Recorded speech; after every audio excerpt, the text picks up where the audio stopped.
company case study, psychosocial factors role in gut-brain axis disruptions and the need for brain-side solutions. So let this be a lesson, never miss your deadline or changing your working title. It's a bit of a mouthful, but we're talking about digestion, so it should be okay. So, psychosocial influence on gut health and function. The role of psychosocial factors is really potentially the most overlooked aspect of gut health today, and especially in our industry, where we are really just not even addressing it at all. Today, I think if there's one thing that you kind of walk home with today, it is if in order to help the gut, you have to also help the mind. Those two things are absolutely linked, and you can't separate one from the other. So, functional GI disorders. I'd like to kind of start with a definition and two quick questions just to kind of outline the problem. So, today when I talk about GI health or gut issues, what have you, mostly what I'll be talking about is or referring to as functional GI disorders. And the reason is because functional GI disorders are, as by definition, a miscommunication between the gut and the brain. And so that's really what we're focused on today. So that's what I'll be referring to. And the second, a couple of questions. One, how big is this problem? Like, how many people does it affect? And two, what is the impact? So, we want to make sure that we're actually solving a problem here, that it is, people are suffering from it, and it's actually suffering. So, in the United States, functional GI disorders account for, or 40% of adults suffer from functional GI disorders. So 2 out of every 5 people. That's in the US. In Europe, it's actually pretty much the same. So as you can see, there's some variation between the countries, but overall it's right around 40% as well, which kind of caught me off guard when I first heard this, and really all the people that I've spoken to about it too, until I was reading through and I realized that a full half of the people who are diagnosed with a functional GI disorder don't even tell their friends or family. Because they're worried that they're going to be misunderstood. They're worried to say it's all in your head. And so this problem is probably larger than we realize, because this isn't, even just like not telling your, the person at the grocery store. It's like your closest friends and family. Half of them don't even tell them. And so the impact that it has on their lives, this isn't just a little nuisance or something that's uncomfortable for people. This has a huge impact on quality of life. In fact, specifically for IBS, the quality of life for people with IBS is actually lower than people with end-stage renal failure and diabetes, which is probably not the greatest quality of life. So, when we're talking about these issues, we typically focus on the physical, the pain, discomfort, the constipation, the dysbiosis, and those are the kind of easy things to talk about. And when we do talk about these psychosocial factors like stress, depression, mood disorder, social isolation, it's usually in reference to as a downstream effect from the physical. So it's just, pain and discomfort causing anxiety, or, diarrhea causing social isolation. And dysbiosis, we really see dysbiosis as the primary factor almost always. Like, dysbiosis causes all of these other things. But in fact, dysbiosis it's a symptom. Like, you don't naturally get dysbiosis. It's caused by something else. And so, if we always just focus on that, and not on what's causing the dysbiosis, we're going to end up just stuck in a loop. And so, want to go over how these psychosocial factors actually do influence GI health. So to get started, first of all, half of all functional GI disorders have an origin that is psychosocial. So half of them don't even start in the gut. They start with a stressful event or a bout of anxiety, and from there they progress into gut issues. And it starts early. People with IBS are around twice as likely to have suffered childhood trauma than their healthy counterparts. Sometimes this is more one-directional. So poor sleep actually leads to the next day worse GI outcomes, but worse GI outcomes don't actually correlate to poor sleep the next night or following nights. And the best predictor of symptom intensity when we're talking about gut health, how bad these symptoms are, it's not something that people ate. It's not even the microbiome. The best predictor of symptom intensity is the presence of chronic life stressors. In one study, it actually, chronic life stressors alone predicted 97% of the variation in intensity.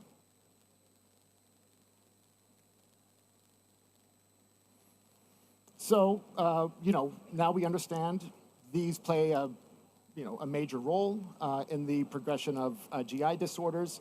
But really, to be able to address them, we kind of need to understand how the two are linked. So, in general, this is a very complicated neuroimmunoendocrinological system. I'm going to do a very kind of brief, simplified version of this. But really, the gut-brain axis is the gut and the brain. The HPA axis, the autonomic nervous system, the enteric nervous system, which is actually part of the ANS, and the immune system. The ANS is really kind of split into the sympathetic and the parasympathetic, which we'll get into that more in a little bit.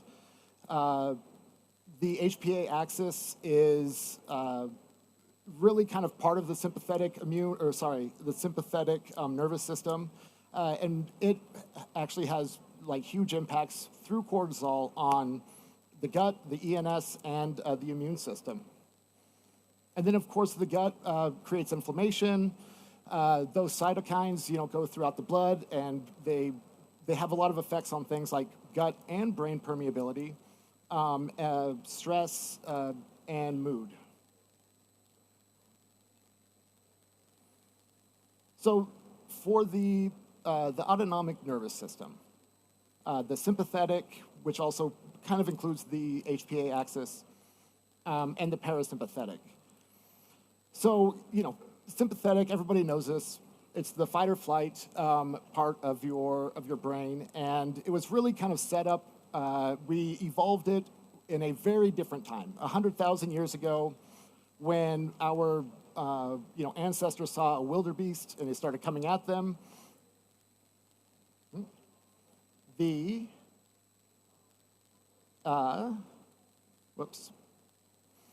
sympathetic nervous system would kick in.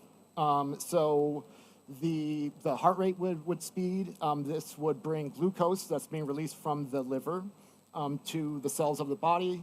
You would, dilate your bronchi so you could get oxygen.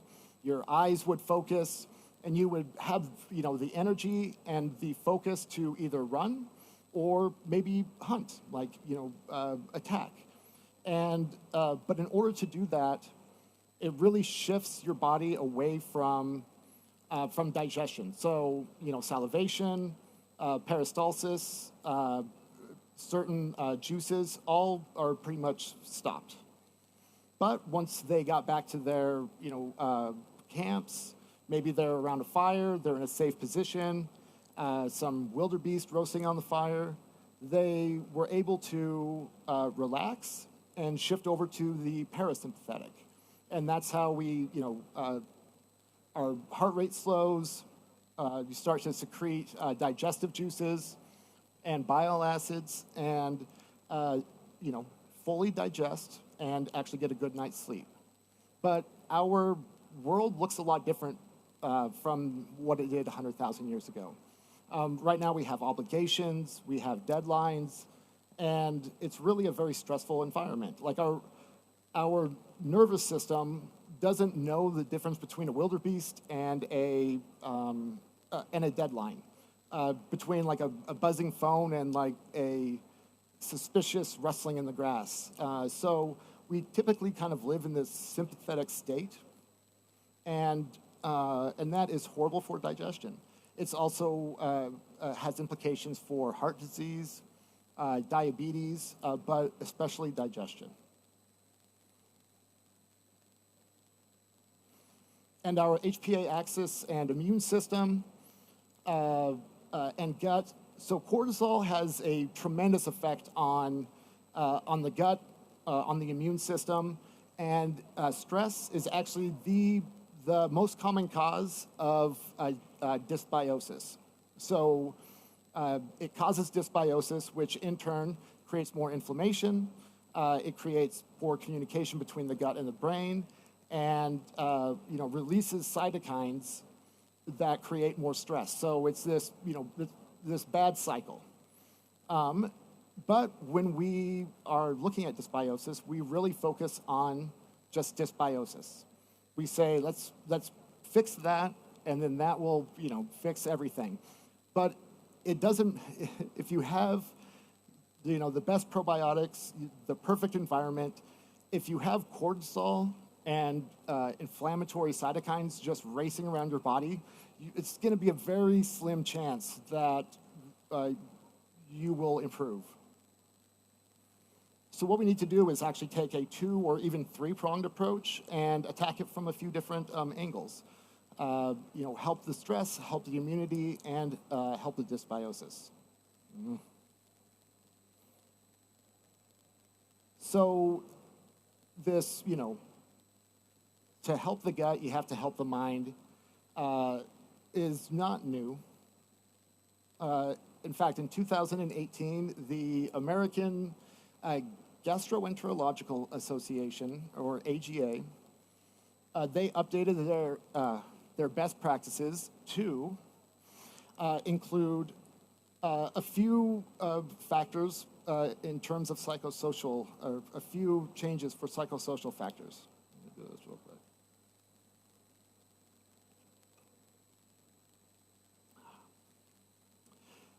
Now the best practices say you need to assess the patient's quality of life, their anxiety, early life adverse effects, functional impairments.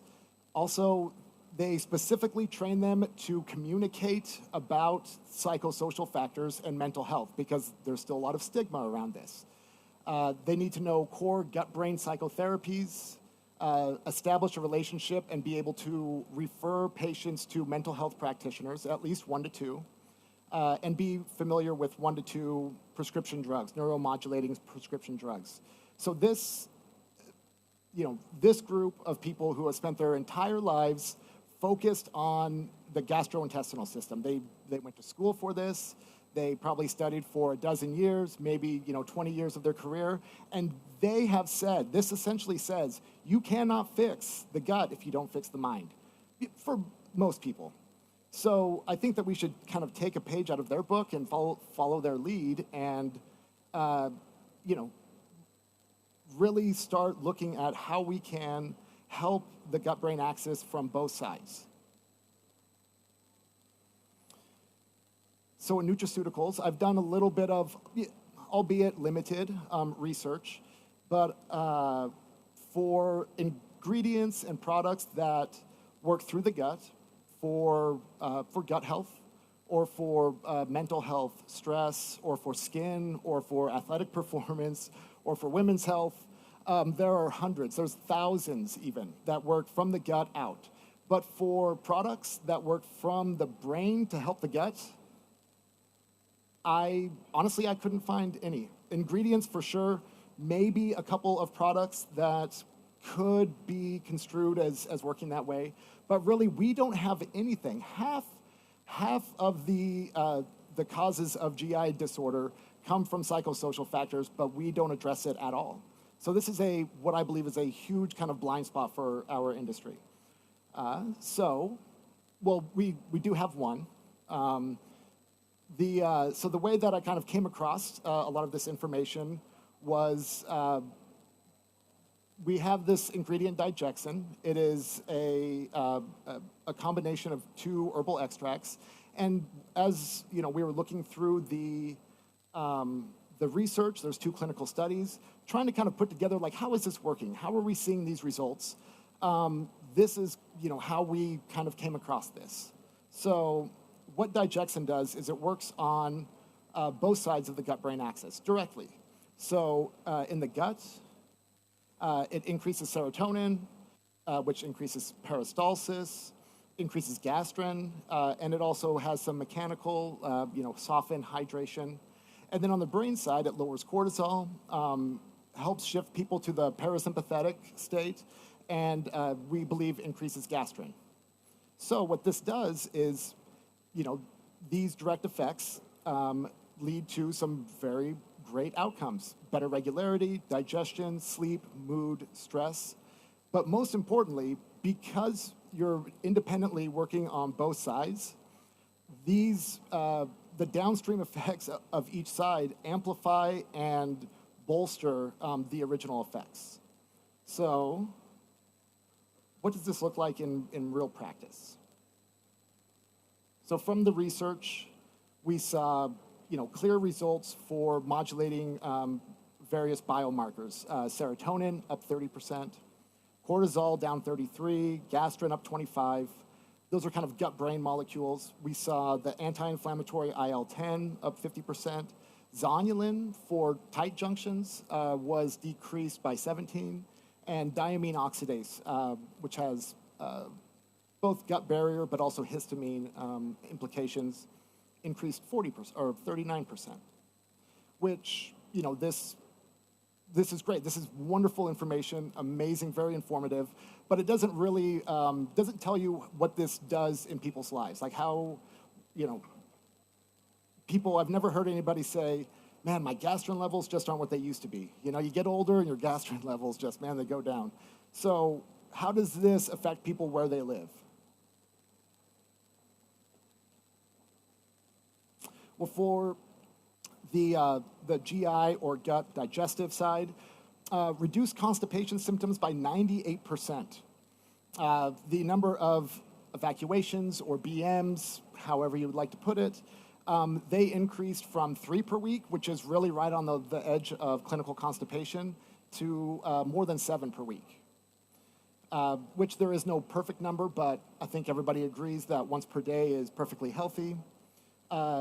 On top of that, all of the different GI symptoms that we measured, from reflux to indigestion, bloating, diarrhea, all of them were reduced by over 90%. And at the end of the day, the transit time, the amount of time that it took for food to move through the system, decreased by 4 hours, from about 21 to 17 hours. So we're seeing, basically the elimination of constipation, the dramatic reduction of most GI symptoms, and just foods moving through better. Our digestion's is better. And on the mind and wellness side, we see that stress is down 29%. Sleep quality improved 50%. Depression scores down, anxiety scores down. So, we're seeing that both the psychosocial factors and the physical factors we have like a tremendous impact on them. And of course, when you improve these, the quality of life also improves dramatically. So in the second study, 97% improvement in quality of life. And so this makes sense, right? If we want to affect, say, constipation, so we want to improve that, we could have a product that increases serotonin. Serotonin, in the enteric nervous system, stimulates peristalsis, and that will help constipation, and it definitely will. But if we are also reducing cortisol and helping people shift away from the sympathetic nervous system, that in and of itself has implications for peristalsis and for movement. Additionally, with that, your digestion is better. So the food, when it gets to the bowels, is going to be better prepared for that system. So we're hitting it from both sides here. So the serotonin alone would be good and effective, but now it's bolstered and it's made stronger, and it's really you're going to see larger effect sizes, and you're going to see less likely backslides into constipation. And it works both ways. So for stress, again, you could go through the HPA axis, reduce cortisol. That will reduce stress. But if you're also helping the microbiome, and you have more short-chain fatty acids, which increases the neurohormonal output of serotonin, that stimulates the parasympathetic system, which will help decrease stress. So we're hitting it from both sides, and that, again, bolsters and reinforces it. So looking forward, it's easy to say, hey, we need to, think about the brain when we're thinking about the gut. But what does that actually look like in practice? So there's, a few different ways that it can be approached. I think at first, it'll be combinations of things. So maybe mind activities, don't really know what to call this, like yoga, talk therapy, combining those with gut solutions like probiotics or fibers or herbals. But I think probably for this crowd here, the way that the solutions will come is by building products that affect both sides. So we have a lot of ingredients that help with stress, that help with sleep, cortisol. Even, there's a lot of people who methylation is a major factor in how anxious they feel. That can also cause, can have implications for the gut. And so maybe it's something with methylation and some fibers. I mean, there's a lot of different routes that we can take. And I think at first they will be these kind of combination type of ingredients. But as we continue to do research, I fully believe that we'll start finding a lot of ingredients that just do both naturally on their own.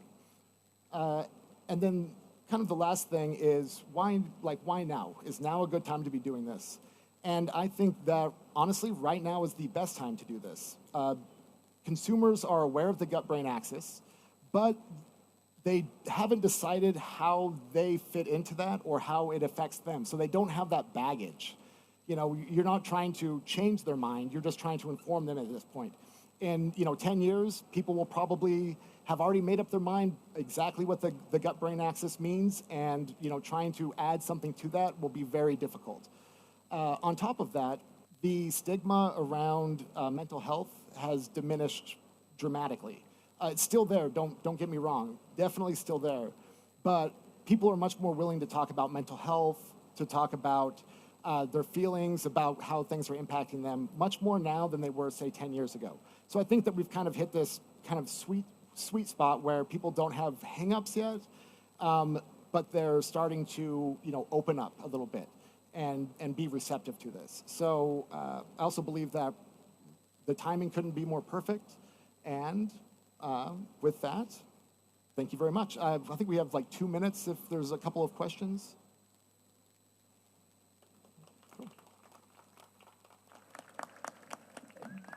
Does anyone have any questions? I've got a question for you, Eric. Okay. If you could give people one piece of advice on helping their gut, what would that be? To try to do whatever you can to shift yourself into the sympathetic or the parasympathetic tone. For instance, I was, very nervous getting up here. That's sympathetic. So did some breathing exercises beforehand, listened to some calming music. That was, it's just one instance of doing that. There's a lot of different ways that we can, but I would say that's probably the one little piece of advice. Thank you, Eric. Oh, now we've got some questions. Okay, we'll start here. Can you speak about the methylation and how you prevent that, or I'm assuming? Yeah. So with that was kind of one potential possibility. So for a lot of people, especially with MTHFR, having a problem with methylation is kind of one of the root causes of their anxiety, and then anxiety can actually be a root cause for digestive problems. So that was a suggestion, or one potential way that we could be implementing this brain side solutions is to say, hey, somebody has gut problems, but if we don't fix this methylation, we might not be able to, it's just going to keep occurring. So, yeah. Thank you very much for this presentation. I didn't catch the first part because I was a bit late, sorry. Fantastic. It was really Oh, good. okay, Strong. great. I assume so. So thank you. But I was wondering, you mentioned all kinds of ingredients, including probiotics, but I wondered whether you also have a view on symbiotics or postbiotics. A lot you see here around, Yes. especially postbiotics. Yeah, I should probably say, with probiotics, also postbiotics, symbiotics, absolutely. And with fiber, I kind of also include prebiotics underneath that. So yes, absolutely. I think that they are all very strong ingredients, and definitely each have a role in these solutions. Okay, thank you.